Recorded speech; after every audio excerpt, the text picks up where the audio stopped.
તો કેમ છો મિત્રો? મજામાં જશો?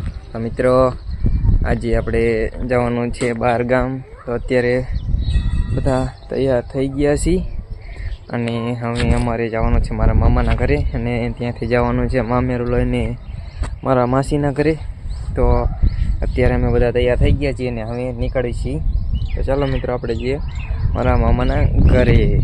મિત્રો અત્યારે આપણે પહોંચી ગયા છીએ મામાની વાડીએ. તો હું પણ ત્યાં આટો મારવા આવ્યો હતો. તો ફૂલડા પણ જોવા આવ્યો છું.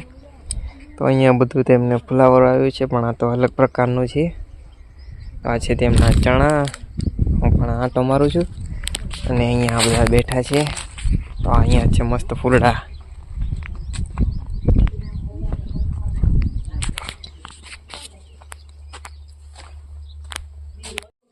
તો મિત્રો હવે આપણે ચણા લઈ આવ્યા છીએ અને શેકવાના છે. તો આપણે શેકવાનું પણ ચાલુ કરી દીધું છે. તો ખેતરમાં ચણા લઈને શેકી નાખ્યા છે બીટીને. પછી આપણે ખાઈશું અને ખાઈને પછી પાછું મામાના ખેતરમાં આંટો મારવા જવાનું છે. તો ચાલો પહેલાં ચણા ખાઈ લઈએ. તો મિત્રો હું અને મારા પપ્પા અને મારા મામાને બધા અમે ખેતરમાં એમના આંટો મારવા આવ્યા છીએ. તો તેમની મેથીમાં પણ બધા જોવે છે મારા પપ્પાની. અને અહીંયા જીરું છે સાઈડમાં, એની આગળ લીંબુડી છે. તો આ છે નાની એવડી મારા મામાની વાડી. તો મિત્રો જીરુંની તો બધું સારું છે અને આ છે તેમનો ઓરડો નાનો.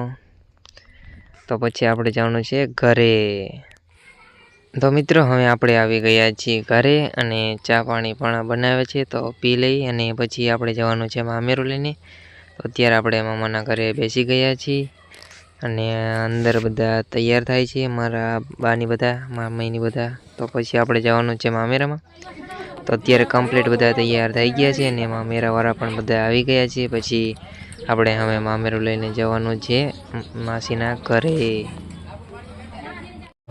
તો મિત્રો હવે મામેરું પણ ભરવાનું ચાલુ કરી દીધું છે અને ડીજે પણ વગાડે છે ધબધબાટી.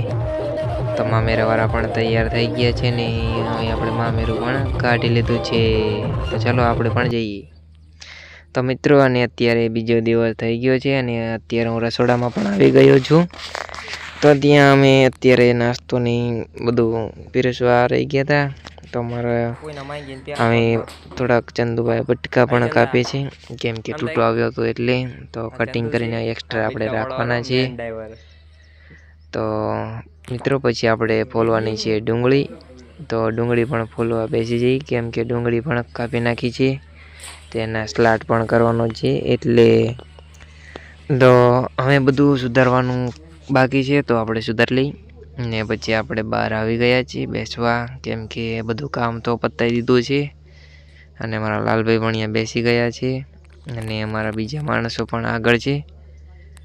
તો ચલો મિત્રો આપણે હવે સાંજ પડી ગઈ છે, તો સુવાનો ટાઈમ થઈ ગયો છે. તો અમારા રાહુલભાઈ પણ પથારી કરે છે ને રાતે 2 વાગે પણ અત્યારે કોઈને સુવા નથી દેતા. આરતીની ટીંકોરી વગાડે છે. તો હવે મિત્રો આપણે મળીશું આગળના નવા વ્લોગમાં. તો મિત્રો ચેનલને સબસ્ક્રાઈબ કરજો અને ચલો મળીએ આગળના વ્લોગમાં.